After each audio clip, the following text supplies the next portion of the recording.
ગોંડલમાં આધાર કાર્ડ માટે લાઈનો લાગી છે। ટેકનિકલ ખામીના કારણે કામગીરી ઠપ થઈ છે। વહેલી સવારથી લોકો લાઈનમાં પરેશાન થયા। આધાર કાર્ડની કામગીરી શરૂ કરવા લોકોની માંગ છે।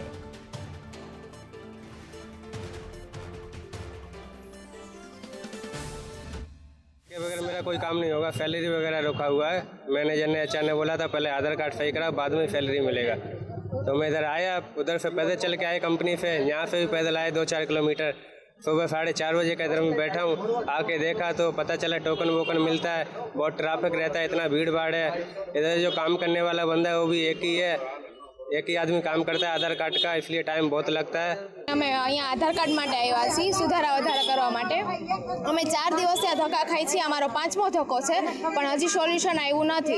તો બીજી એક પણ પોસ્ટ ઓફિસ છે, ત્યાં બી થાય છે, પણ ત્યાં બી હું પૂછી આવી, ત્યાંય નથી થતું। ત્યાં હું 4 ધક્કા ખાઈ આવી તો પણ ન થયું।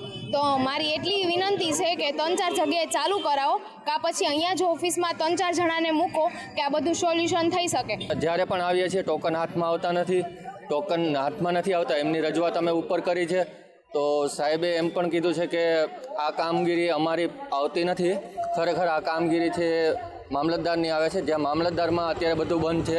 મામલતદારમાં તો બંધ છે, ઓલરેડી CNCના જેટલા બી જે સેન્ટર હતા એ બી બધા બંધ કરાવવામાં આવ્યા છે, અને નાના મોટા બેંકોની અંદર કામગીરી ચાલુ છે, તો ત્યાં બી કોઈ સરખા જવાબ આપવામાં આવતા નથી। તો આપ સૌને વિનંતી છે કે આધાર કામગીરી માટે જે પબ્લિક પ્રજા અહીં હેરાન થઈ રહી છે કામગીરી માટે, એ ગોંડલમાં અન્ય જગ્યાએ પણ ચાલુ છે।